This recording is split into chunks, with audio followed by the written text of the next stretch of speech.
You all to this evening's plenary session. It's an honor and a pleasure to be able to introduce this evening's speaker, Professor Paul J. Griffiths, who is the Arthur J. Schmidt Professor of Catholic Studies at the University of Illinois at Chicago. Previous to that appointment, Professor Griffiths had served as Associate Professor, then Full Professor of Divinity in the Divinity School at the University of Chicago, as well as in the Department of South Asian Languages and Civilizations there.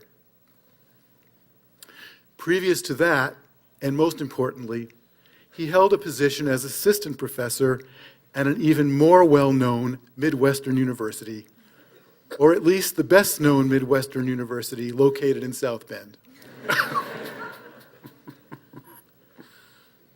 Professor Griffiths, at his still very young age, has published 6 monographs as sole author, including, most recently, The Vice of Curiosity, an essay on intellectual appetite, just appeared from CMU Press, as well as Lying, an Augustinian Theology of Duplicity in 2004, and Problems of Religious Diversity in 2001, reprinted in 2003. He has also published 7 books as co-author or editor, most recently in 2005, Reason and the Reasons of Faith, co-edited with Reinhard Hutter. He is presently working on 3 more books, including one tentatively and intriguingly entitled How Catholics Think, an essay on intellectual style. Professor Griffiths has also published very widely in a wonderful range of periodical placements from the most distinguished journals in religion, philosophy, and theology, such as the JAAR, Pro Ecclesia, Modern Theology, to more popular venues such as Commonweal and First Things.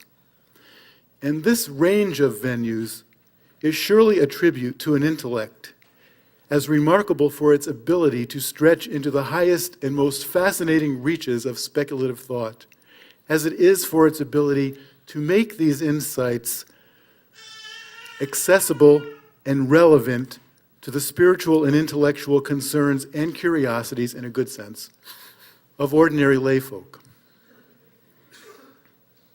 I would note that this combination is unfailingly the mark of a virtue one encounters increasingly rarely these days, that is, of a genuine and profound intellectual generosity. I must add, much to my chagrin, that he is one of the few members of the professoriate taller than I am.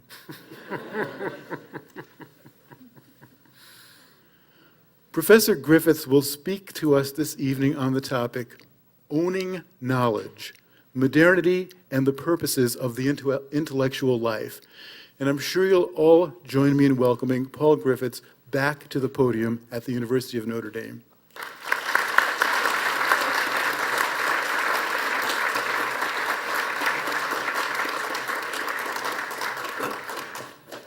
Well, it is a great pleasure to be here, and I must thank John Cavadini for that very generous introduction.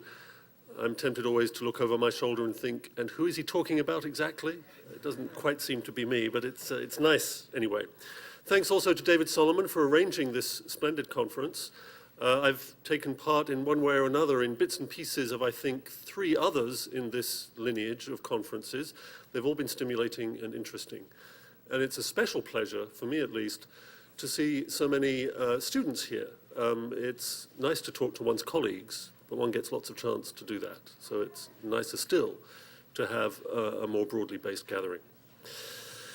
All right, so my title is Owning Knowledge, Modernity and the Purposes of the Intellectual Life. I'm going to attempt 3 things in this talk. The first is to contrast, necessarily in very broad and schematic terms, 2 incompatible understandings of possession or ownership. I'll call the first of these Christian And I do indeed think that it is characteristically Christian, perhaps also Jewish and Islamic, though I won't make any attempt to establish that fact. I'll call the second understanding pagan, meaning by this only that it is neither Christian nor Jewish, which is the precise and technical meaning of pagan. Pagan also means hick. It means somebody who lives in the fields, somebody who's not civilized, but we don't necessarily need to emphasize that meaning. The second pagan understanding of ownership has always been around.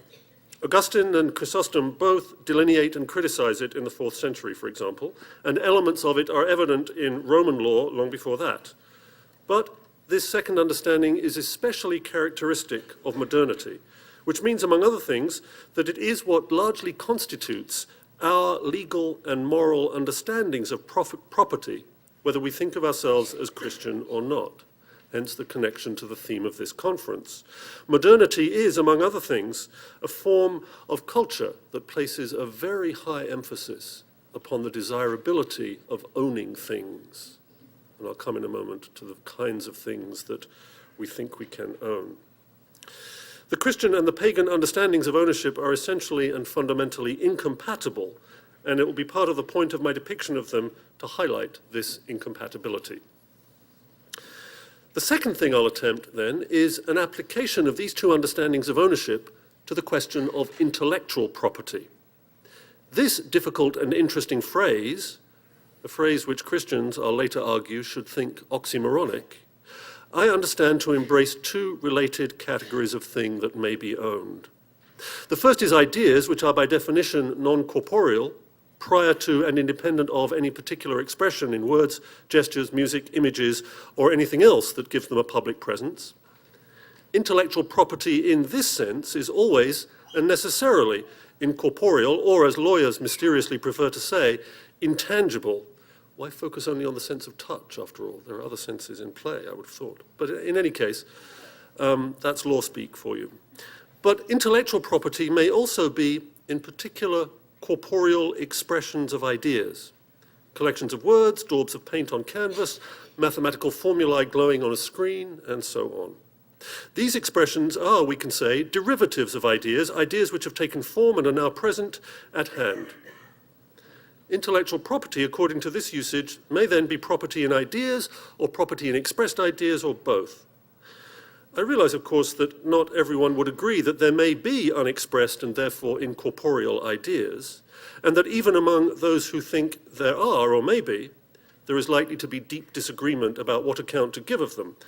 I shall neither defend nor further explain this claim tonight, other than to note that some such distinction is essential to legal discussions of intellectual property. Copyright law, for example, rests upon a distinction like this, and that various forms of it are widely appealed to in ordinary, everyday, common sense discourse. In both senses of the phrase intellectual property, we're dealing with entities whose existence is not separable from human work. Goldbach's conjecture, for example, the conjecture that every even number greater than 2 can be expressed as the sum of two prime numbers, is, if true, a state of affairs independent of Goldbach having conjectured it, or my having communicated this conjecture to you by embodying the idea in a particular set of English words. The state of affairs in question, then, obtains without human work. If it is a state of affairs, no one actually knows, I think.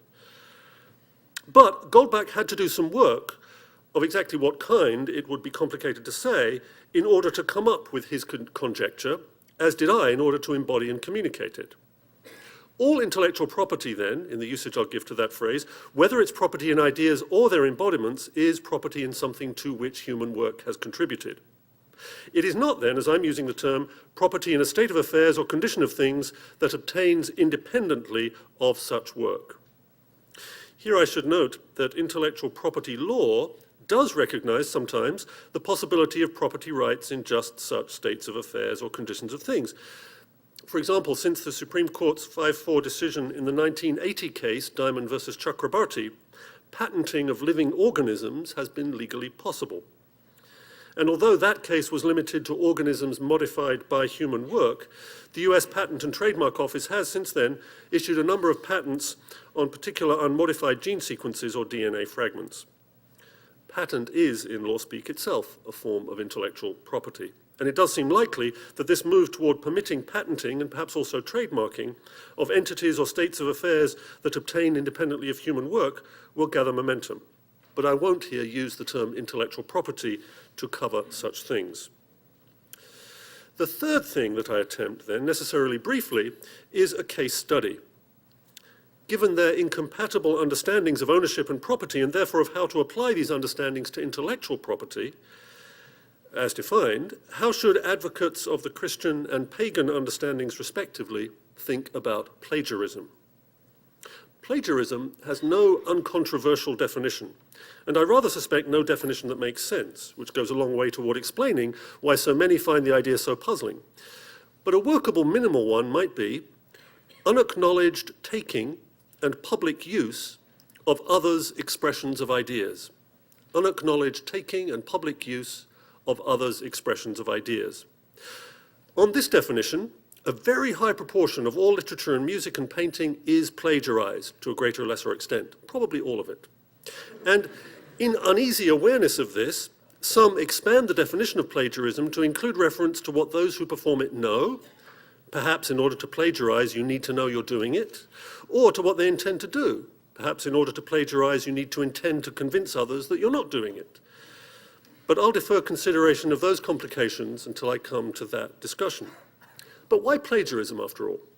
Well, it serves as a good illustration of the fact that our late modern intellectual practices and our attitudes toward them are intimate with a disputable and largely pagan understanding of the relations we do and should bear to the work of our minds and hands and voices, as well as to the relations that such work does and should bear to the work of others. The principal reason why our universities and colleges and high schools, and probably most of you, teach and think that there's something wrong, morally wrong usually, with plagiarism is because of pagan understandings of what it means to own intellectual property.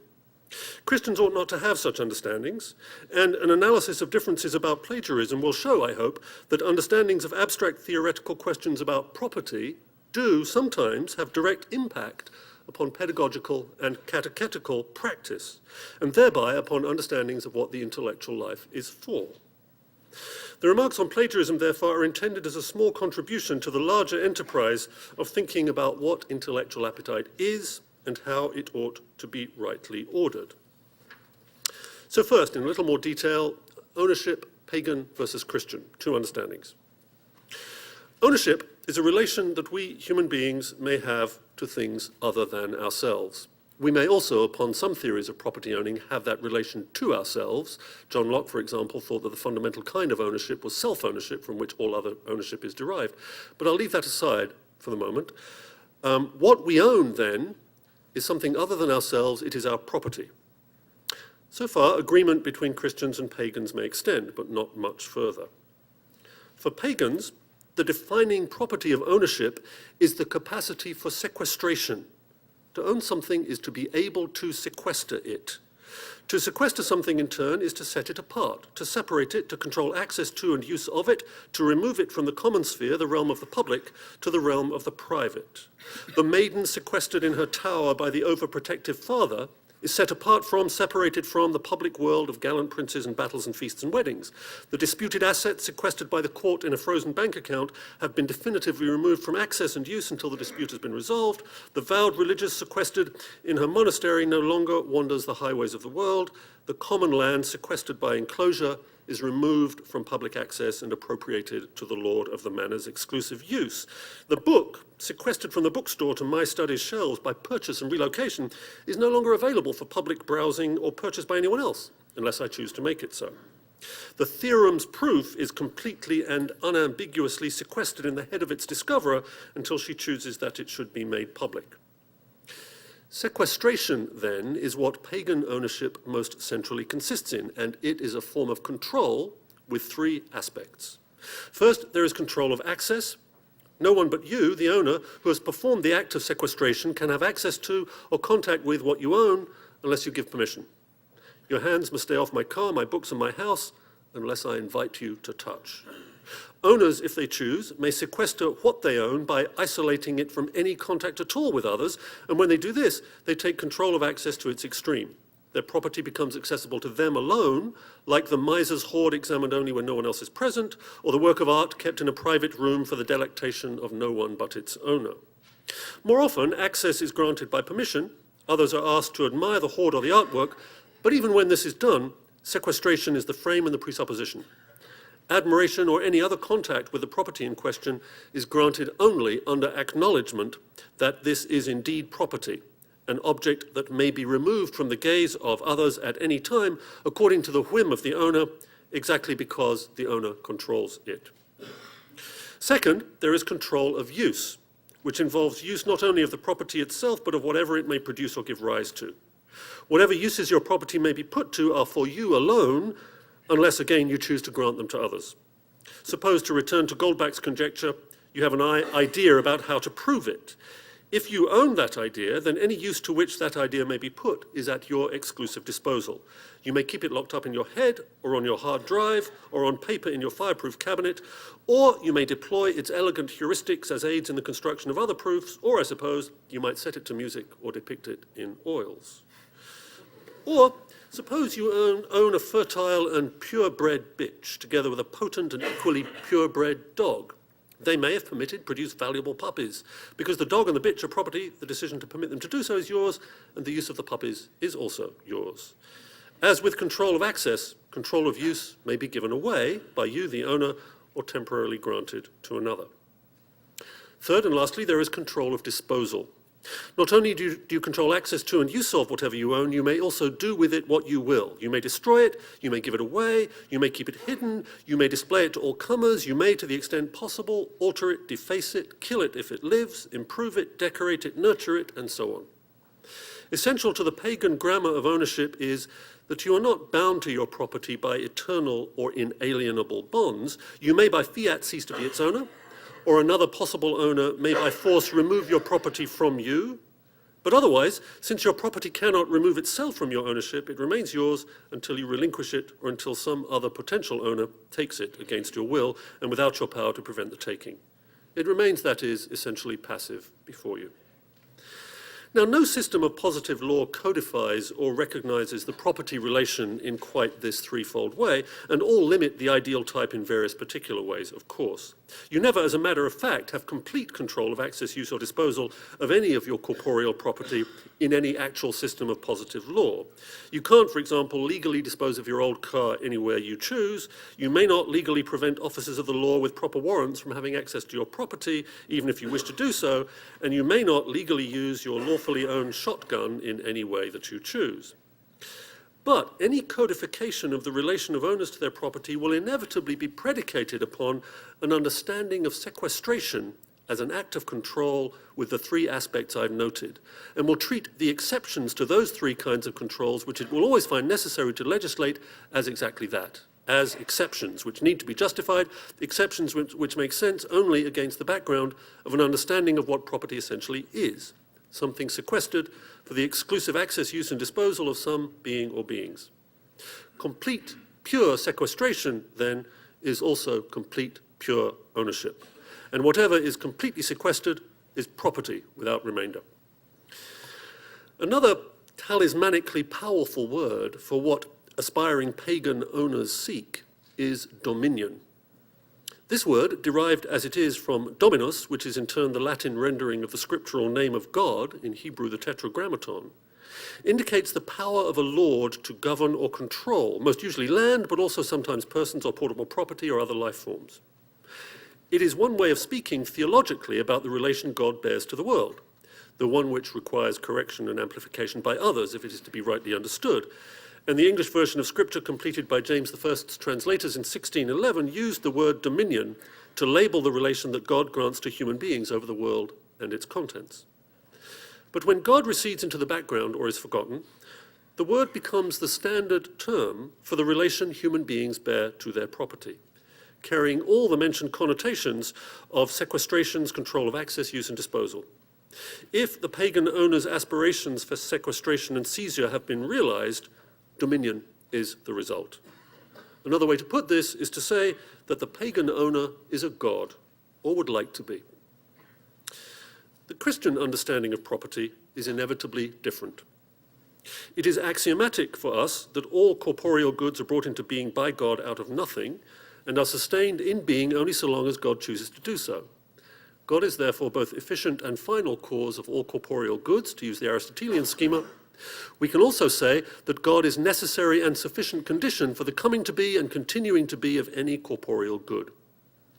These theological axioms yield the conclusion that only God possesses or owns any corporeal good as pagans understand ownership, because only God has or could have the power to sequester it into privacy, which would be to take it out of being altogether, or to grant it public display, which is just what God does when he creates.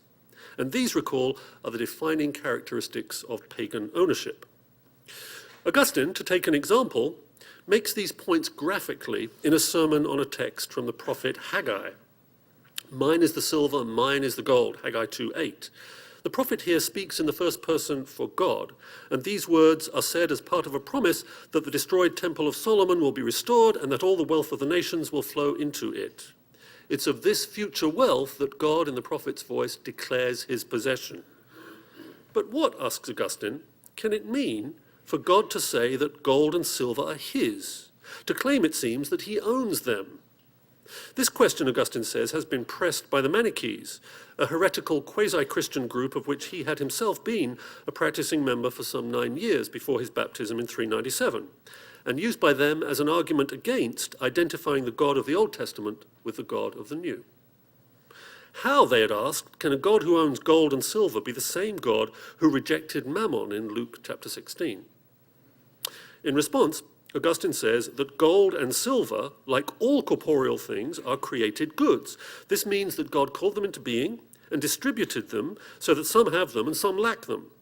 This is the sense in which God possesses or owns them. Without him they are not, and without his free gift, no human can have use of them.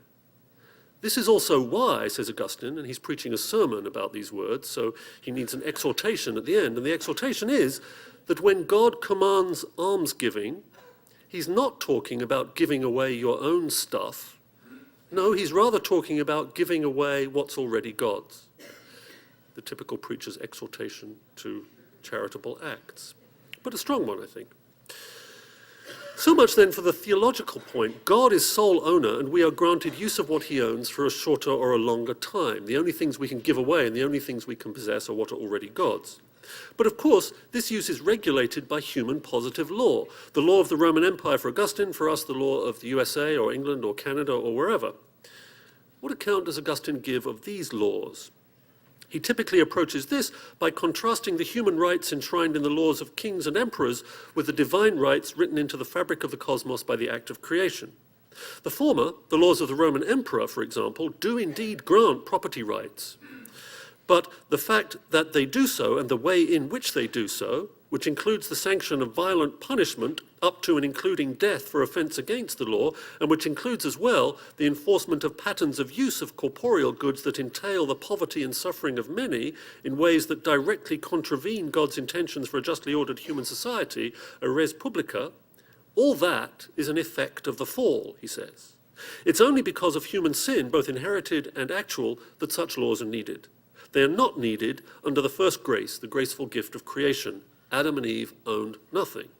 And so Augustine never uses the language of natural rights to describe property ownership. Later Catholic thinkers do, for other reasons which we might discuss, but Augustine does not. Secular laws providing such rights have just the same status, in his view, as do laws giving the officers of the state the right and perhaps the duty to torture prisoners in order to get confessions from them. All such laws are a regrettable and temporary necessity, fully explicable as an artifact of sin. Not only this, they also enshrine an incoherent understanding of what it is to own property. If, as the theological position just staked out claims, only God can own in the full and proper sense, then human laws that purport to grant rights to ownership in perpetuity must be at best simulacra of the divine law. That law, rooted in the order of creation, which is also the order of love, has no conceptual space for the idea of human ownership on the model of divine ownership. Augustine does, nevertheless, want Roman property laws to be obeyed. He is perfectly capable, for instance, of using them against groups like the Donatists when he wants to expropriate their property, or as he put it, get it back, for the use of the Catholic Church. But he wants these laws to be obeyed with the understanding that what they regulate is use rather than possession. He says, for example, that the temporal law orders or controls only, I quote, those things we are said to possess for a time, close quote, but that nonetheless laws and rights of this kind do, to a limited extent, serve peace and the proper ordering of human society and should therefore be obeyed. These laws, however, are irretrievably implicated with violence. They, quote, coerce by fear, violently bending and twisting those miserable souls for the ruling of whom they are designed, close quote. The good they bring about is that of restricting and constraining by a limited use of fear and violence what would otherwise be an unlimited use of these same horrors by warring individuals and groups. This view of the nature and the reasons for obeying secular property laws is of a piece with Augustine's broader political theory.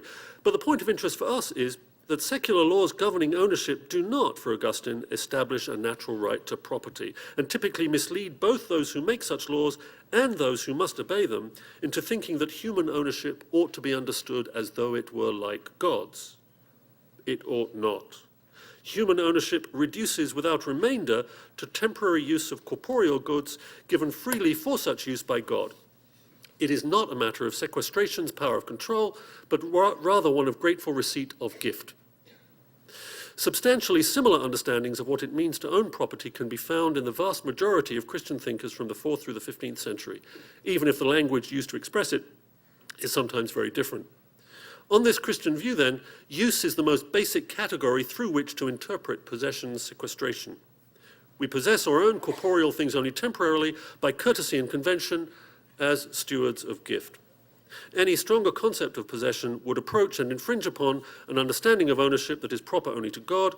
Christian owners of property therefore understand themselves as creatures and not as gods, and their property as gift for temporary use to be used and held in trust as a steward uses and holds in trust. So much then for property in general. Now, contrasting, that is to say, pagan and Christian understandings of that, now let's turn to intellectual property in particular. Both Christians and pagans apply their understandings of property in general to intellectual property as well, which is to say to ownership of ideas and their embodied expressions. This means that pagans seek, ideal-typically, sequestration and control of what they know, understanding it as a potentially wholly owned possession. While Christians seek, again ideal-typically, stewardship of what they know, recognizing all knowables as such because of their participation in God.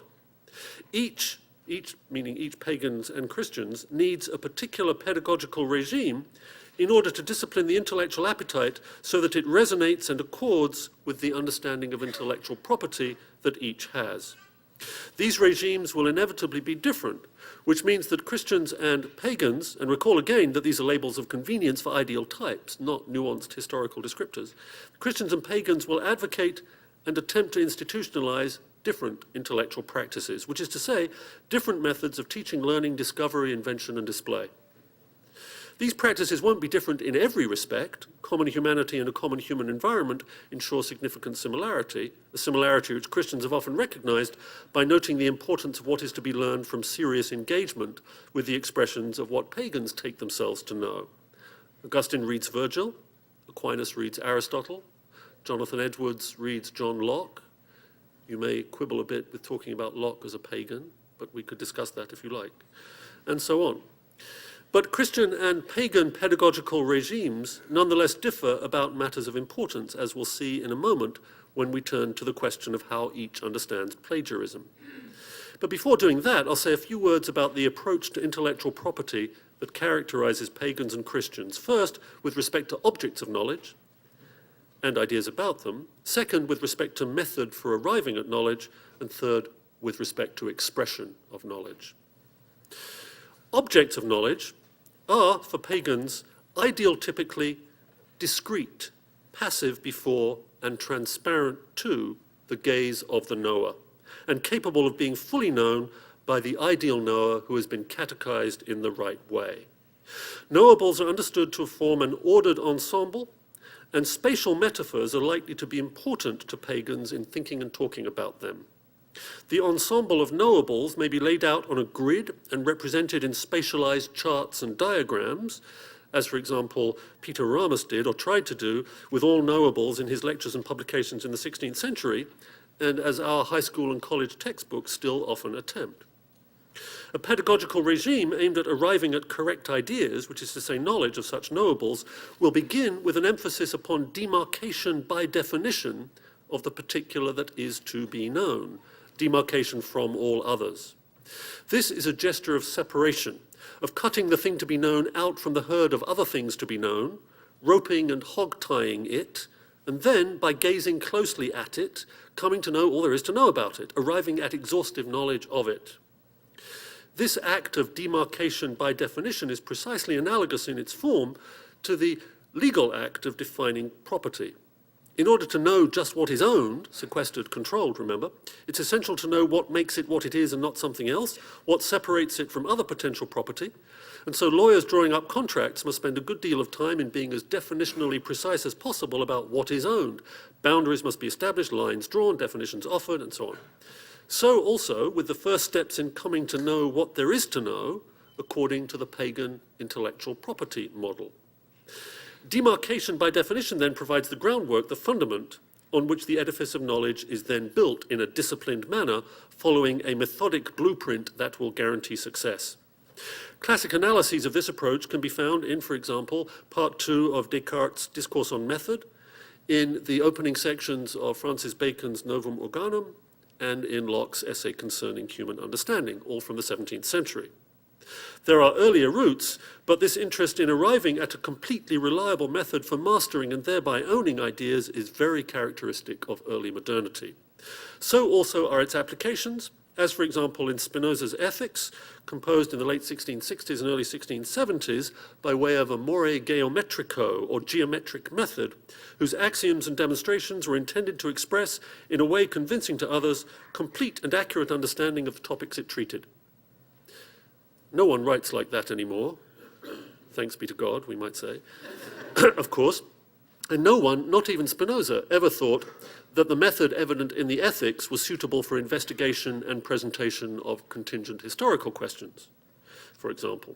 Spinoza's own Tractatus Theologico-Politicus, which in considerable part investigates the historical questions involved in dating and ordering the books of the Old Testament, does not use such a method. But the essential idea remains with us now. We, pagans as we all are in this respect, still think, though more diffusely, of knowables as discrete, transparent, capable of being completely known to those who can demarcate them by appropriate definition and apply appropriate method to considering and understanding their relations one to another. The idea of the discipline, for example, as a particular branch of investigation with its own carefully demarcated and defined set of knowables and its own highly specialized methods for approaching, understanding, and displaying knowledge of these knowables, is the direct inheritor of Cartesian Methodism and Spinozist geometrism. Classic works to consult here include Immanuel Kant's treatise on the conflict of the faculties from the end of the 18th century, and Max Weber's fabulous and utterly misguided 1919 lecture, Wissenschaft als Beruf, or Science as a Vocation, in which you get the disciplinary model of what the intellectual life is about laid out for you with perspicuous clarity. For Christians, things are or should be different. Knowables are, first, gifts of God which participate in their giver, and which would neither have come into being nor been able to continue in being without that gift. This means that the first and last response to them is surprised gratitude that they exist, and that we exist as their potential knowers. Understanding knowables as God's gifts and thereby as participants in God has another implication as well, however. It is that they cannot be isolated, demarcated, and exhaustively defined as pagan seekers after intellectual property would like to do. Their relation to God is what constitutes them most fundamentally, and this relation does and must remain largely opaque to us, because the God in whom they participate is known to us here below only by negation and analogy, and therefore the relation of any particular being to God is inevitably also largely opaque. This opacity, however, is itself a matter for intellectual rejoicing, because it provides for Christian knowers an instance of the intellect's awareness of its limits, something uncongenial to pagan knowers. The partial opacity of all things to the intellect's gaze does not, of course, mean complete opacity. Much can be known, and much of what Christians know about creatures is also what pagans know. But the frame for knowing and the understanding of knowing's limits is quite different. Christians, when they think clearly, do not seek, as pagans do, for transparent definition, perfect method, and exhaustive knowledge. Rather, what we seek is to understand the peculiar specificity of each particular being's participation in God, the way, that is, in which God's glory is partially evident in and partially occluded by this being, whatever it is, whether equation or mammal or rock or galaxy or social institution or what you will. And in so seeking, to deepen our intimacy with it. We do not seek to master, dominate, or own it. That, because of Christian understandings of property and ownership in general, on which I commented just now, would be incoherently impossible. We can contemplate what there is, we can reconfigure it and rejoice in our capacity to do so, as well as lament at our capacity to do so wrongly, but we can barely manage to act as its stewards, much less as its lords and masters. Now, what I've just said is very compressed. Every particular could do with much more exposition than I have time to give it here, and perhaps we can turn to that in discussion in a moment. But even in compressed form, it should be clear that the deep difference between pagan and Christian attitudes to and appetites for knowledge, the difference, we might say, between a disciplined attempt at a self-aggrandizing definitional demarcation and expropriation into an exhaustive and transparent system, on the one hand, and a self-abnegating contemplative gratitude for the gift's givenness and its opacity as such, on the other hand, leads to equally pronounced differences in the voice with which and the conventions by which ideas are expressed. Pagans and Christians both have ideas, of course, and sometimes the same ones, but their different understandings of what it means to have an idea issues in correspondingly different understandings of what it means to express one. Among these differences, and the only one I'll comment on tonight, though there are many, is a difference about laying claim to ownership, not only of the idea, whatever it is, but also of its embodied expression in text, music, image, or whatever.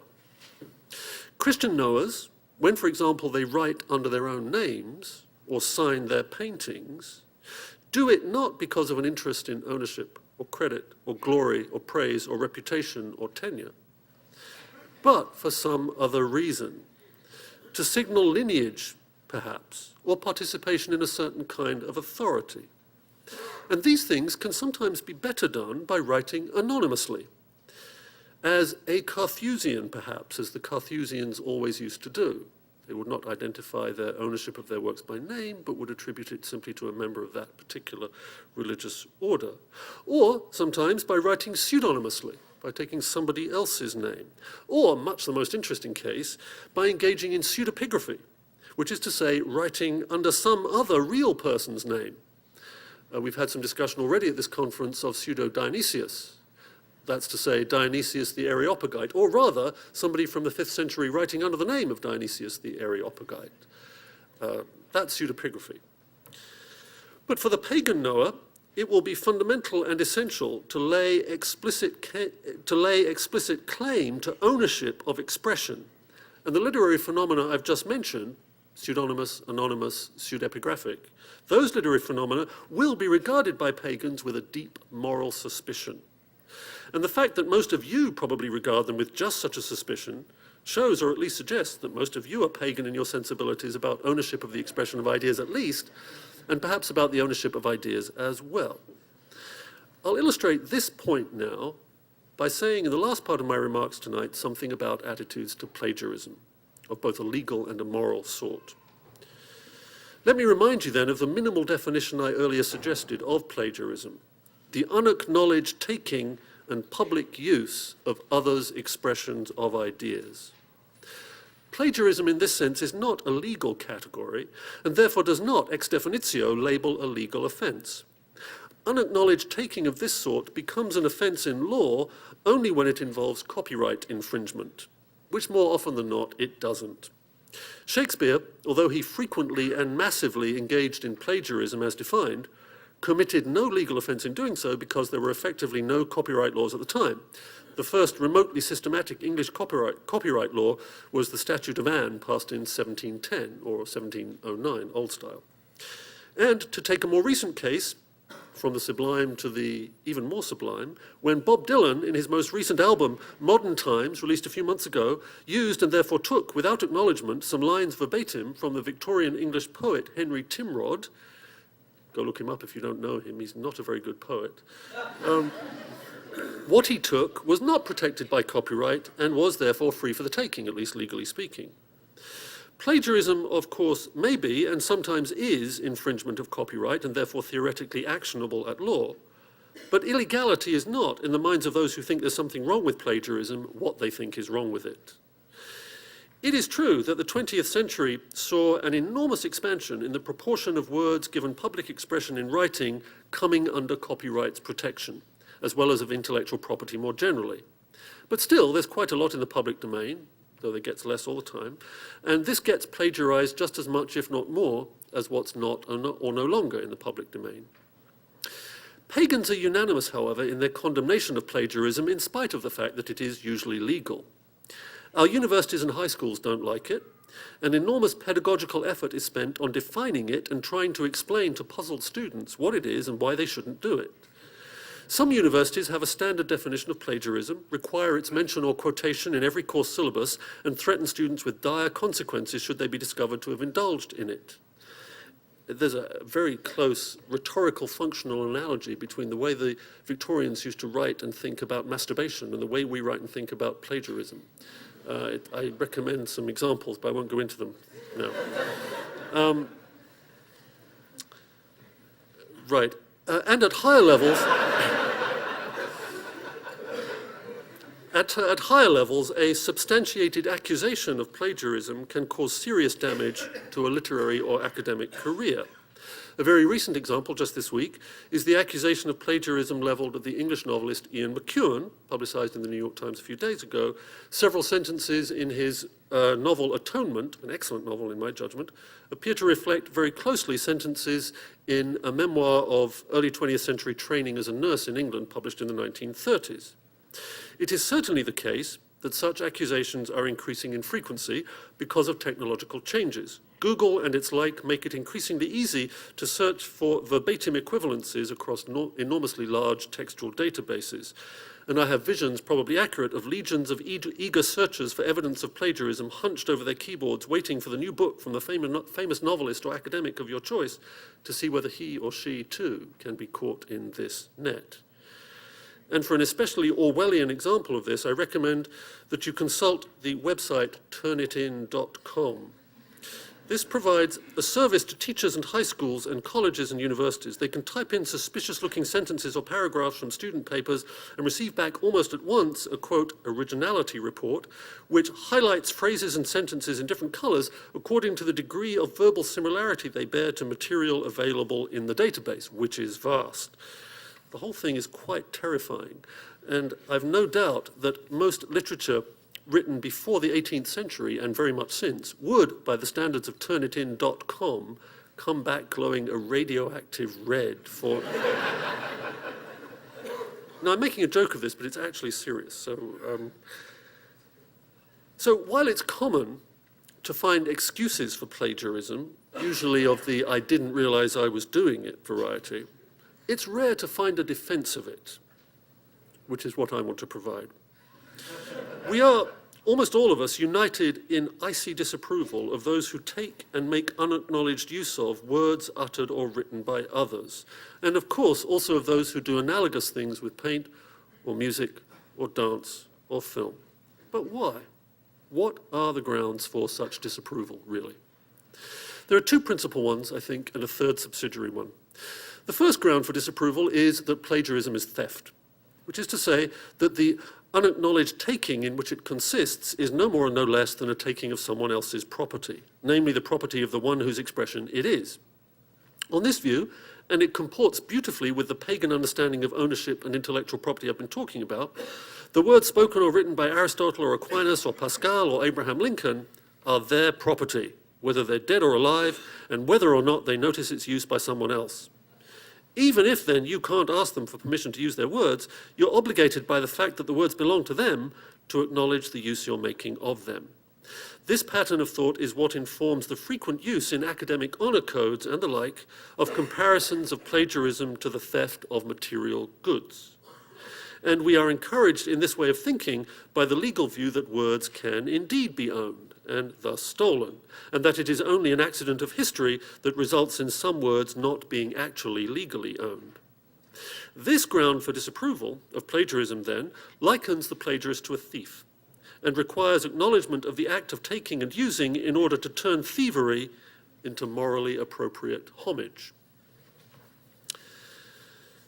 The second ground for judging the plagiarist reprobate is that he is dishonest. This is a more common, indeed almost a universal ground for disapproving of plagiarism. According to it, the plagiarist is dishonest because, and just to the extent that, he knowingly misrepresents his own words, or music or painting or whatever, he knowingly misrepresents as his own words what he knows to be someone else's. The ordinary motive for doing this, though certainly not the only imaginable one, is deceit. The plagiarist, these critics think, intends and wants to deceive the intended audience of his words into thinking they are his and not the person's from whom he has taken them. In doing this, it might be thought, the plagiarist puts on the mantle of the author rather than that of the scribe or the copyist, which he ought to be wearing, and is in so doing acting dishonestly. Now, this second ground for criticizing plagiarism, and you'll find it everywhere in university honor codes, this second ground for criticizing plagiarism presupposes the first. It requires, that is, a demarcation, more or less clear in the mind of the plagiarist, between the words that are his and those that are someone else's.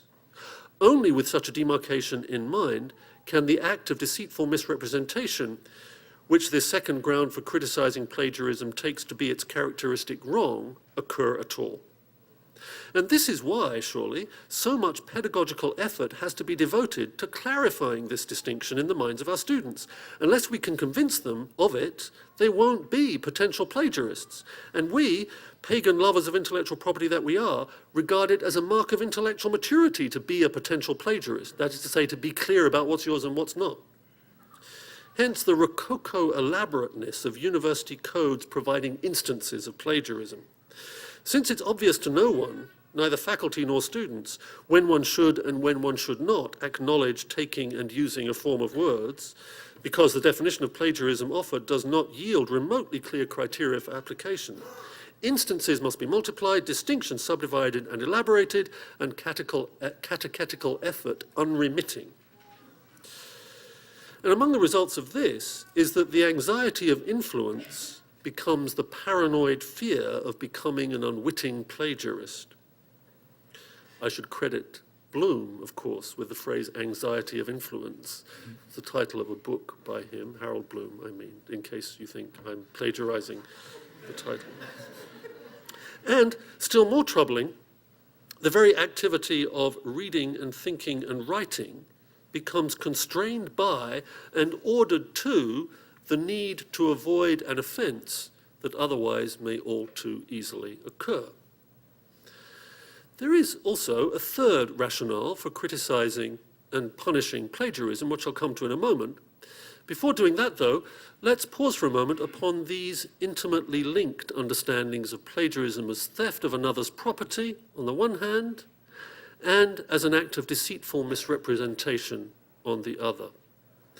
Both rationales see the expression of ideas as the creation of a kind of property. Both comport well with a legal regime of rights in intellectual property, such as is at the moment proliferating among us, and both belong to an understanding of the intellectual life and its purposes, which places the novel creative effort of the individual at the very center of its understanding of what the intellectual life is for. Consider the tropes with which we adorn our scholarly monographs and our doctoral dissertations. The new contribution of this work is. The author has broken new ground in. A new field of investigation has been brought into being by, and so on. It would be, to put it mildly, unusual to find a contemporary academic or literary author prefacing her work with a claim that you very often find at the beginning of medieval Indian Buddhist treatises. The claim is Natchamaya Kimchit Purvam Anuktam Vacham, which means, that's Sanskrit by the way, I'm not going to say anything here that hasn't been said before. If we were to preface our works with that, things would not go well, I suspect. There are analogues to this disclaimer of originality, of course, in medieval and pre-modern Christian works as well. The idea, then, that there is such a thing as plagiarism and that it is a problem belongs to a very specific and almost entirely pagan understanding of the nature and purposes of the intellectual life. And insofar as we work as pedagogues to initiate students into that understanding, we work not as Christians, but rather as pagans. But now briefly on the third rationale for objecting to plagiarism, one that is at least slightly more agreeable to Christian sensibilities. Plagiarism, it might be said, is to training in literary composition like sending someone else to practice in your stead is to learning how to play football. That is not very effective. This is at least partly true. You can't learn how to do anything well without doing it. And if developing the ability to generate uncopied, unplagiarized sentences, whether with pen, keyboard, or vocal cords, is what you're after, then presumably practicing just that activity and not another one is the thing to do. But actually, even this is not obviously true. And here the sports analogy I suggested breaks down. For in fact, a very good way to learn how to write well is to copy good writing, and then to parody it, to make a pastiche of styles, to keep a commonplace book with carefully copied extracts, and to perform various other exercises upon what has been already written.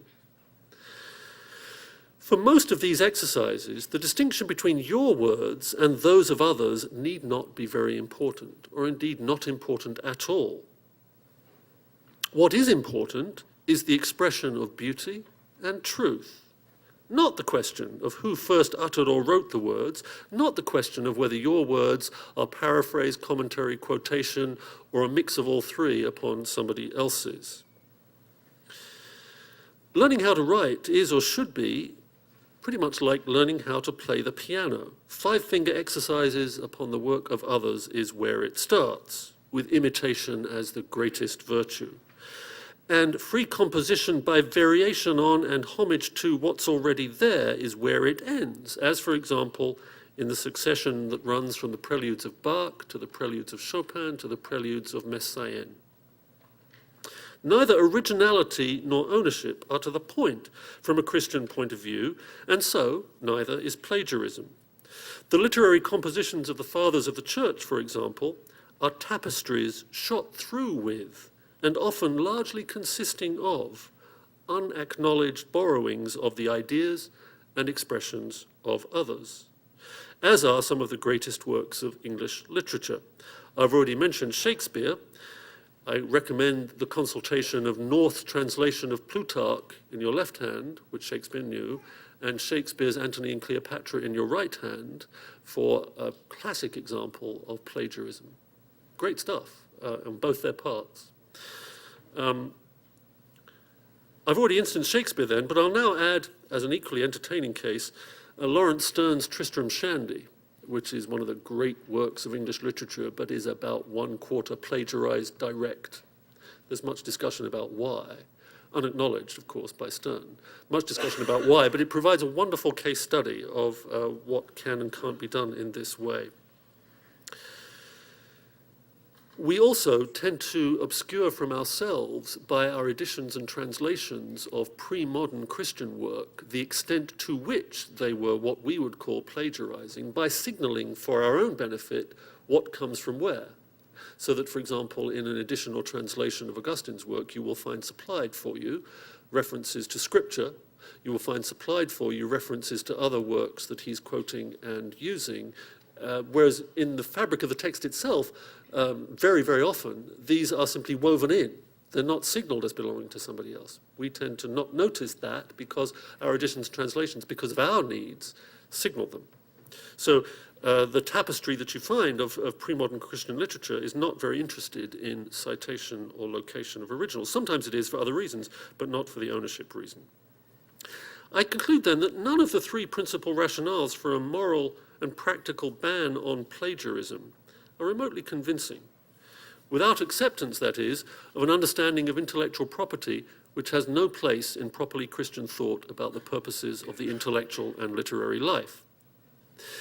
So what have we achieved as I draw these remarks to a close? Not much, you may think. We have, though, before us, I think, an instance of how deeply, characteristically modern understandings of property and ownership can enter, unawares, into our understandings of and attitudes toward an important aspect of life. In this case, the intellectual life, which is also in considerable part the literary life. What follows from this, I hope, should be deeper thought on the part of Christians about the nature of that life, that is the intellectual life, and the pedagogy appropriate to training in it. We Christians are, or should be, primarily interested in the public or the common good, and not in the fragmented privatization with which a pagan focus upon absolute property, pure sequestration, remember, is inevitably implicated. We have resources to draw upon here, and perhaps we can talk about them in the time that we have for discussion. I'll leave you with two facts, the meaning of which is not clear to me. Perhaps you can help me with that, but which may provide stimulus for discussion, and which certainly provide us instances of the eddying and edifying complexity of the times we live in. The first fact has to do with anonymous publication. It used to be common until the 1960s and 1970s for journals of opinion, more often in Europe than here, to publish anonymous pieces, to publish pieces without a byline. The Times literary supplement, Times of London that is, published only anonymous book reviews until the 1970s.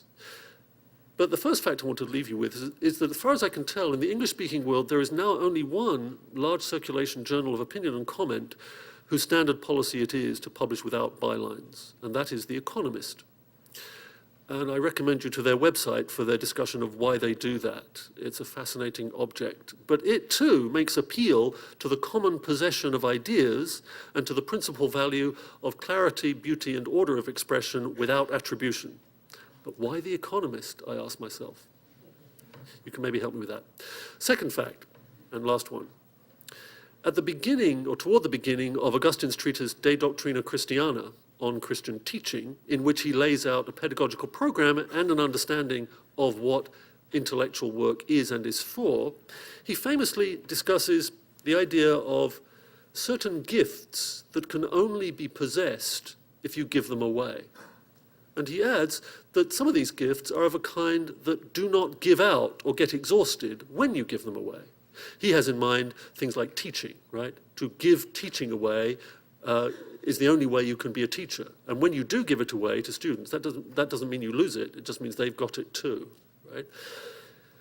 The elegant Latin in which he puts these things has been adopted, not in Latin, but in English, as one of the mottos of the Free Software Society, which is a group devoted to the idea of public accessibility of computer software. It began as an anti-Microsoft group, but it's supported all kinds of initiatives to make freely available, publicly available software.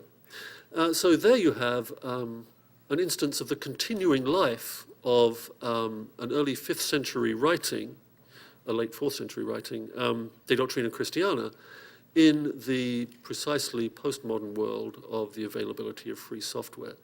Why or how exactly the founders of that movement came across Augustine and why and to what extent they understand theologically what it's about is another thing I'm puzzled by. But those are the two facts I want to leave you with for tonight. Thank you.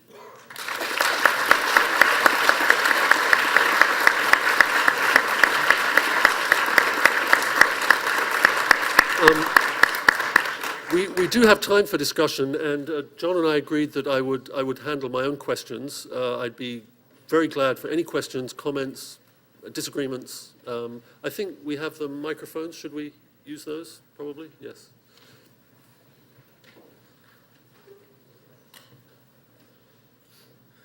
Hi, I had a bit of a puzzle about the pagan versus the Christian ownership, and it has to do with the controversy in the 1320s between the Franciscans and the Dominicans over the Franciscan claim that they only had the use of goods but had neither ownership in common or personally. Right. The Franciscan position was defended by Nicholas III, I believe, in Exit Qui Seminat, but it was overturned eventually by John the 22nd. Right. And he followed the argument of Herbaeus Natalis, and particularly that in the case of consumable goods, it made no sense to say that an individual had only the use but not dominion, for the simple reason that when I've got a good and I consume it, I sequester it. That is to say, I consume it, especially in the case of food. And John the 22nd, declared it to be heretical that Christ and the apostles only had the use of good, but not the dominion over things personally and in common. And secondly, with regard to the vagueness of ideas for Christianity versus the clarity of ideas on the pagan notion of ownership, Exit Qui Seminat left the entire matter vague. My impression in looking at the documents was that, in fact, John the 23rd wanted to have a clarity in all of the distinctions between dominion and use, and the entire purpose of the bull in resolving the question in favor of the Dominicans was to have an unequivocally clear definition of these problems that admitted no further ambiguity. So that situation, at least, I'm having trouble accommodating that with the kind of clear distinction you're making between the pagan and Christian view, unless John the 22nd had a pagan view of property. Well, if he had the view that you attribute to him, I expect he did. But the details of that discussion are not fresh enough in my mind to be able to say what he meant by use. What is a bit fresher in my mind is, for example, Leo XIII's affirmation of a natural right to the possession of private property in rerum novarum, right? The natural right is the expression used there. But I've looked at that pretty closely and tried to assess what he means by that. And as far as I can tell, he means something that's entirely compatible with what I've here said. In other words, the natural right to the possession of private property that's in play there has nothing to do with absolute property, sequestration in the threefold aspect that I discussed. It has rather to do with sequestration for use. How much time you get to use something for depends on the kind of thing it is, of course. Food, you don't get to use it for very long because you eat it and then you excrete it.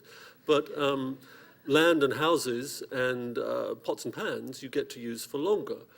So there's certainly a difference there. But there shouldn't be, theologically speaking, dominion in the properly theological sense. Remember that the distinction I was making between dominion in the theological sense had to do with whether it was possible for us to have the kind of ownership that God has.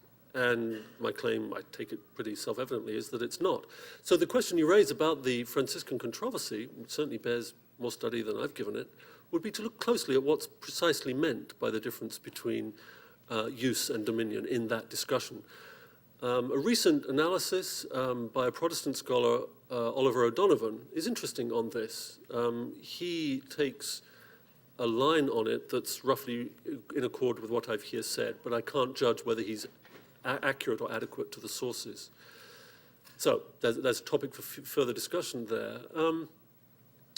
You put up the question of vagueness, which is not a word I used. I used the word opacity.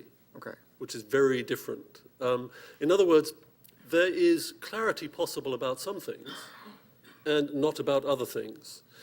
And the kind of clarity you're speaking about, conceptual precision about certain matters, is certainly a possible kind of clarity in some contexts. But the kind of clarity that I was talking about as being sought by pagan thinkers, remember that pagan here is a placeholder really, it's not designed to indicate anybody in particular. The kind of clarity sought by pagan thinkers, as I'm presenting it, is a clarity that requires exhaustive and complete understanding. That, in principle, is inaccessible to Christians always. So limited clarity within particular contexts, yes, but complete final clarity, no. Again, because that's available to God, not us, and it requires, in the end, omniscience. Well, first of all, greetings. Buddhang Sharanang Gacchami. I hope to find some wisdom in you as well tonight. You're my first Indologist to see in 15 years, so this is a real delight. Thanks for your quick words in Sanskrit. Just have a practical question. About 4 years ago, I was doing some research at the Christian seminary where I teach, and came across a thesis from 1979, which unfortunately proved to be an exact word-for-word copy of a thesis from 1953. By the same person? Or? No, different person. But what was really interesting were the dates at the back, because you see the thesis from 1953 was based on articles and books from 1920s, 30s, and 40s. Right. And the only thing that had been changed in the second copy was that the dates had been switched now to 60s and 70s instead of 20s through 40s. As a result of that discovery, the degree of this particular individual was revoked. He was dean of a university in Africa, was thoroughly disgraced as a result of that, lost his position, went home in disgrace back to the United States. Pretty uncomfortable, unpleasant experience in every way. Help me to understand the distinction between the kind of plagiarism that Augustine engaged in and the kind of plagiarism that led to the kind of rather nasty consequences that I had to deal with. Well, I think the obvious difference is that we have a regime of ideas and law which makes what this person did unacceptable.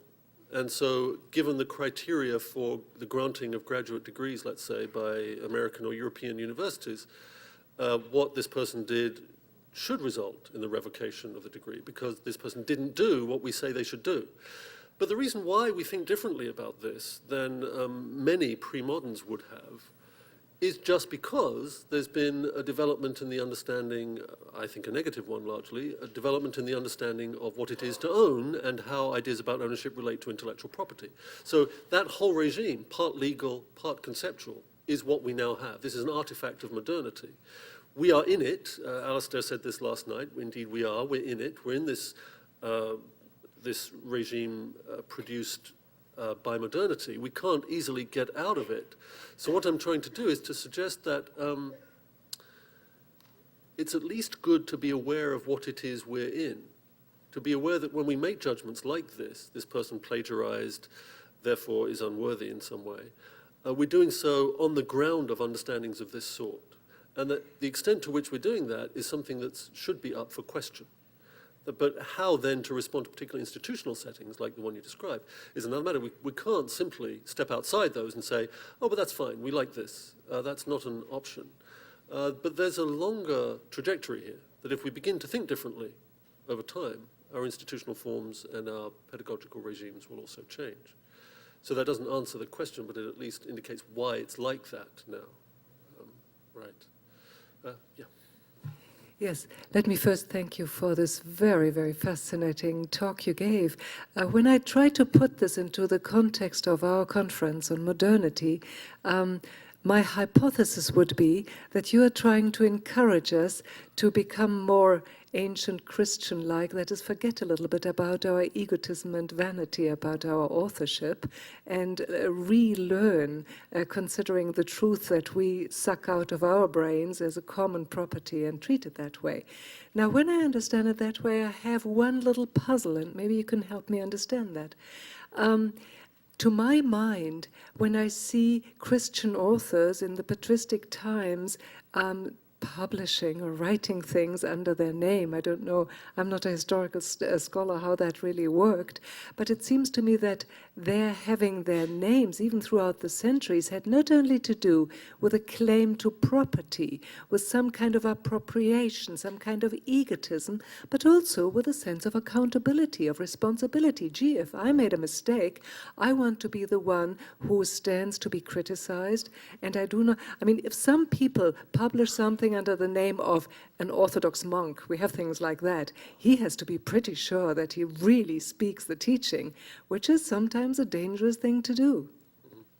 No, that's right. I completely agree with everything you said. I hope I didn't say, I certainly didn't mean, that all publication should be pseudonymous, pseudepigraphic, or anonymous. Certainly not. There are many other reasons for giving one's name to one's publications.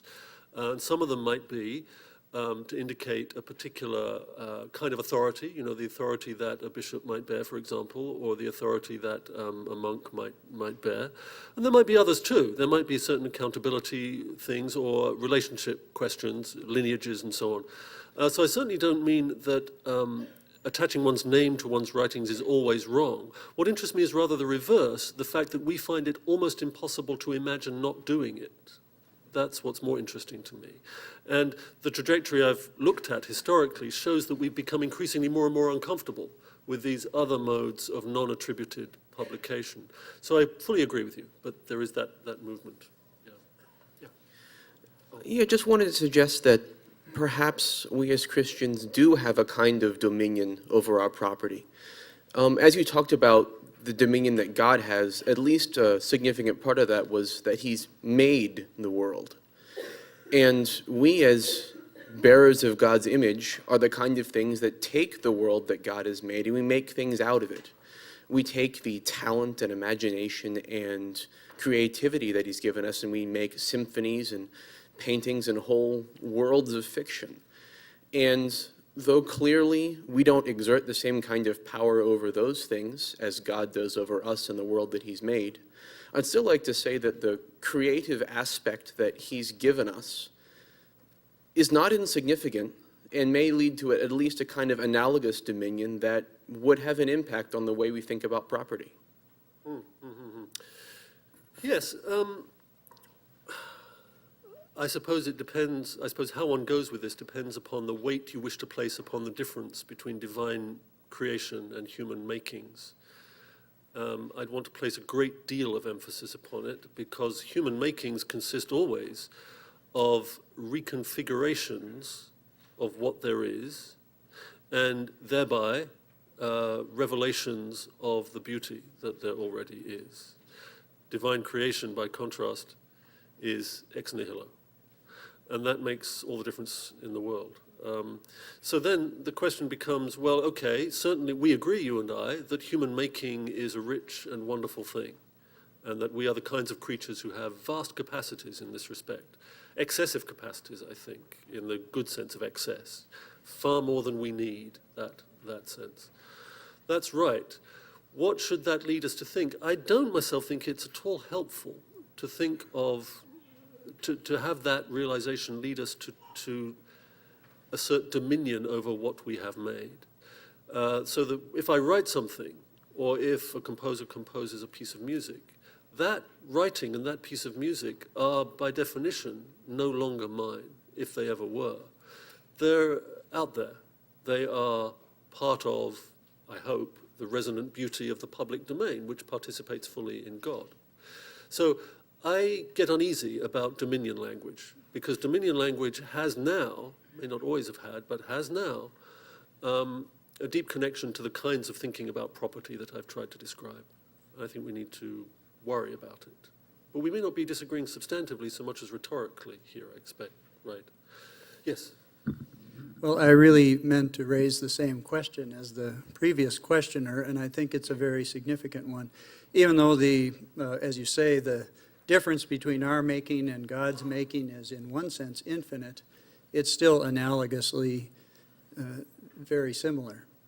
And I think a reference point here is Laborum Exercens, the papal encyclical on human work. What the good writer or artist adds to what has been taken from others is work, creative work. And if you look at the medieval writers who often would not put their names on their works and often would refer to their authors, I got this from somebody else, it's not mine, I got it from my author. They also, nevertheless, would call themselves makers. So I think they, in the Middle Ages, and I appreciate your pointing us back to the Middle Ages in this regard, they had this imbalance.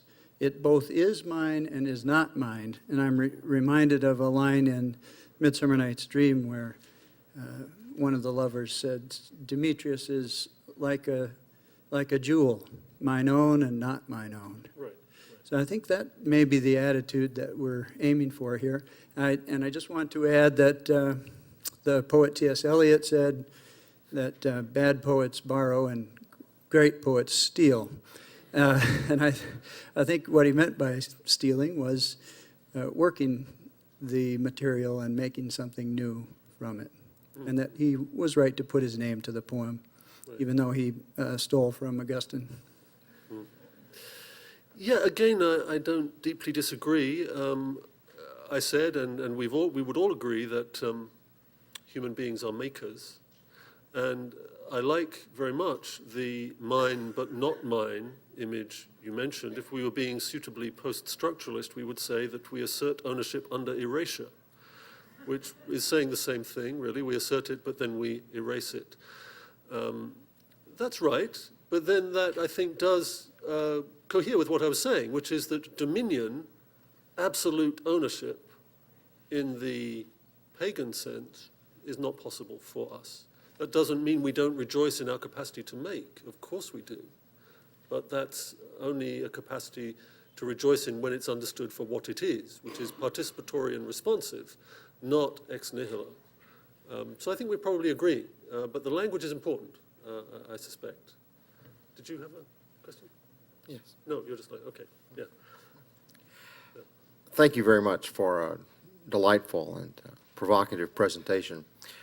All of us who are associated with the modern university struggle in one way or another with the question of plagiarism, particularly among our students. And while most of us spend a fair amount of time trying to cultivate a broad base of philosophical and literary illusion in our students to be able to recognize language and sources of insight, we also all spend a great deal of time trying to put the fear of God into our students to keep them from plagiarizing. If you like Turnitin.com, obviously schoolsucks.com, where students can buy term papers, is the other side of the equation. Paul, what I would love is strategies. How do we present both sides of this coin to our students today to help them see the difficulties and the way in which we have almost all been co-opted by pagan senses of property, and to help them understand this larger question, but in an environment in which they still see very keenly the moral error of taking someone else's work and passing it off as their own, often out of a failure to want to do the work that's necessary here. I'd love some strategies for dealing with students and talking about this and helping them to appreciate this larger question. I wish I had some. I don't. I do think it's important to discourage certain kinds of act on the part of students. I mean, the wholesale, cut and paste thing is not helpful to anybody. An easy way to combat that, however, is to require all papers to be handwritten.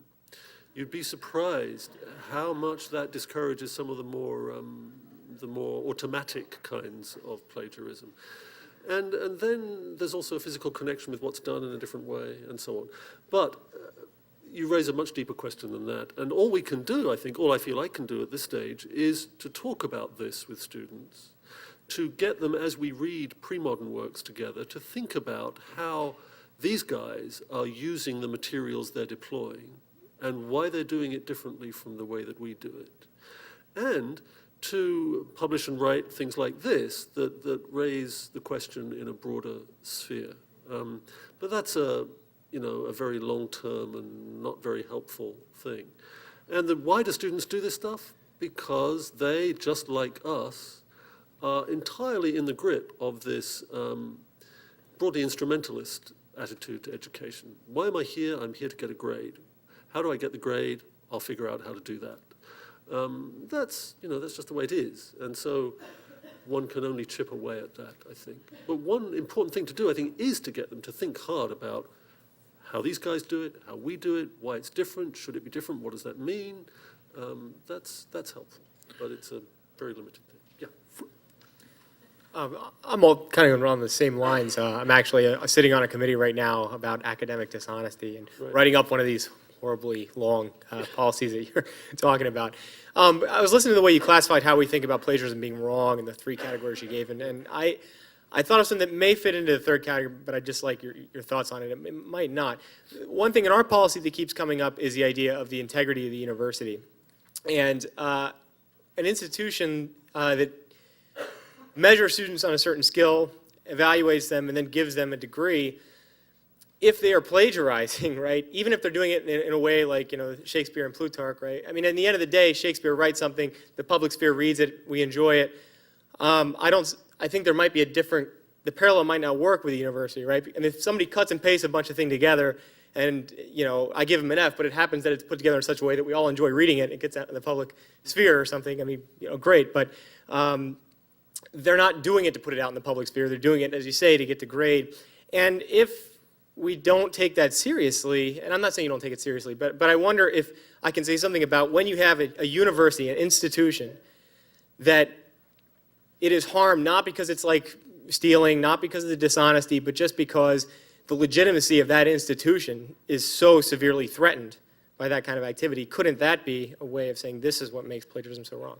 Yeah, it could, but let's probe what that really means. What that means is that the institution has certain guidelines or self-understandings about what it is doing, and to permit students to plagiarize contravenes those guidelines or self-understandings. That's correct. That's descriptively accurate. That goes back to the case that was mentioned over here. That's exactly right.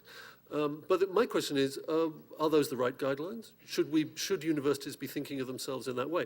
While they do, I think you're right, we're caught in this difficulty, because while they do, there needs to be a coherence between what the university says it's doing and what it's really doing. That's how it should be. But my claim is that we don't need necessarily to buy too quickly into the understanding of what the university says it's about. That there are other ways to think about the intellectual life and about composition. And so that's the difficulty. So then, at the university level, one has got to, what's going to happen, I suspect, over the next 25 years, I'll be a predictor here for a moment, is that technological change will make accusations of plagiarism so common that they will become ignored. And that will be a gradual erosion of their significance. We'll see, but if that happens, you'll then see a gradual change in the way that universities depict themselves, and so that's an interesting thing. It's one of the unforeseen benefits, if it is one, of technological change. So that's how it happens. But it can also happen by voices from within the university saying, why do we place this emphasis upon originality? Why do we do that? Why do we grant, let's say, doctoral degrees on the basis of a new contribution to knowledge?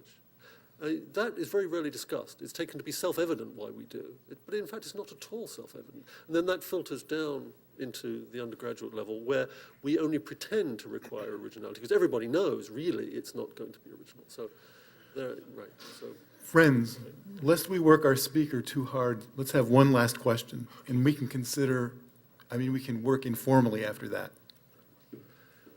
So did you have a question? Yeah, sorry, I wasn't sure whether you were standing by the mic or not, but then, sorry. Yes, sorry. Right. So I couldn't quite tell, Professor Griffiths, the extent to which you were sort of being cute in the way you framed this, but I didn't really understand exactly why you want to call it a defense of plagiarism. Because it seems to me, given your overall project of trying to encourage students, and not just students, but students among others, to move away from the idea that they're supposed to be doing something radically original, it seems to me like de-emphasizing citation is going to be exactly the wrong way to go about doing it. I mean, especially considering sort of practical aspects of students always wanting to get grades and these sorts of things. But even just in general, wouldn't you achieve your goal better by sort of redoubling the condemnation of plagiarism, teaching students they shouldn't plagiarize not only because it's maybe dishonest, but also because it makes their work less good. If they were to constantly acknowledge their intellectual debts to everyone, this would actually make their work not only more honest and easier for teachers to control the experiment in certain sorts of ways, but also just a more enriching work for everyone who reads it. Interesting. I don't think so. I mean, I don't agree that one should always acknowledge one's debts. Say more about why you think one should. Well, because I think it would teach students that having drawn their ideas from multiple different sources Right. is a good thing. And I think it's going to be difficult to emphasize that to them without having them do it explicitly, at least in early stages of their intellectual training. My experience is that they're all too good at drawing their ideas from sources. That's what they do anyway. It might be copying out of the encyclopedia or cut and pasting from Wikipedia or whatever it might be. But that's not the problem. The problem is, I mean, that is a problem of a sort, but it's not the problem that interests me. The problem that interests me is the very idea that out there are these discrete packages of things called sources. There's, a treatise by Augustine. There's a work by Bonaventure. There's T.S. Eliot's Four Quartets. And that these are objects that we consult and draw from. That's the idea I want to get behind. That what there is rather is a very large, radiantly beautiful ocean of gorgeous stuff. And the question of whose it is not the question. The question is, how gorgeous is this stuff really? You see what I mean? Yeah. Friends, and on that beautiful thought, we've come to the end of the hour, and it means that our sole remaining obligation is to thank our speaker.